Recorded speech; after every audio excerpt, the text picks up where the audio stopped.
देखिए बच्चे, आज कुछ इंपॉर्टेंट स्ट्रक्चर लेके आए हैं आपके सामने, जो कि हर साल जेईई और नीट में पूछा जाता है। ये बहुत इंपॉर्टेंट होते हैं जिनॉनिक कंपाउंड के स्ट्रक्चर। जैसे बात करते हैं XgF2, तो हाइब्रिडाइजेशन निकालने के लिए फॉर्मूला याद रखिए, half valence electron plus monovalent atom minus cation plus anion. देखो कैसे निकालते हैं बच्चे, हाफ जिनॉन का वैलेंस इलेक्ट्रॉन 8 होता है। कैसे पता? क्योंकि ये ग्रुप 8 में आता है, ये बात आपको पता होगी। मोनोवैलेंट एटम का मतलब जो सिंगल बॉन्ड बनाते हैं, जैसे फ्लोरीन, ब्रोमीन, ये सब सारे कैसे होते हैं? मोनोवैलेंट। तो 2 फ्लोरीन है, 2 यहाँ पे लिख लिया, ठीक है। सी का मतलब केटायन और ए का मतलब एनायन। जगह कम है, शॉर्ट वीडियो है, इसलिए जल्दी जल्दी बताना है, तो ये ध्यान रखिए।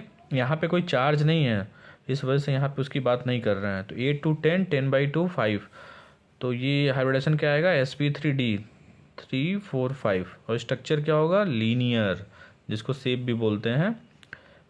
शेप में क्या होता है, ये जितने वैलेंस इलेक्ट्रॉन इसको ढक लेते हैं ना, उसके बाद चेक करते हैं। तो देखो ऐसा बनेगा स्ट्रक्चर। XgF4 में देखिए, निकालने का वही तरीका है। यहाँ पे हाइब्रिडेशन आपको मिलेगा sp3d2 6। तो स्क्वायर प्लेनर इसका स्ट्रक्चर हो जाएगा।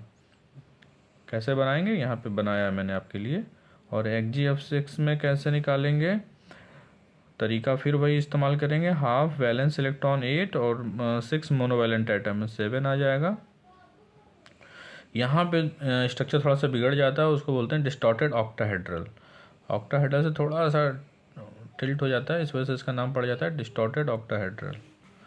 XgF4 में देखिए, half 8 + 4, after solving you will get 6 sp3d2 और स्ट्रक्चर इज स्क्वायर पिरामिडल, कुछ ऐसा बनेगा।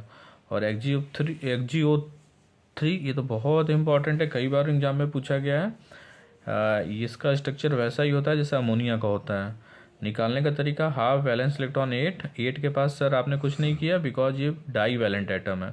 ऑक्सीजन डबल बॉन्ड बनाता है बच्चों, ये बात आपको पता होगी। इस वजह से हम इसको लेते नहीं है, क्योंकि अपने फार्मूले में, अपन के फार्मूले में डाई वैलेंट नहीं है, मोनोवैलेंट लिखा हुआ है। ध्यान रखिए, आपके टीचर ने भी ये बताया होगा।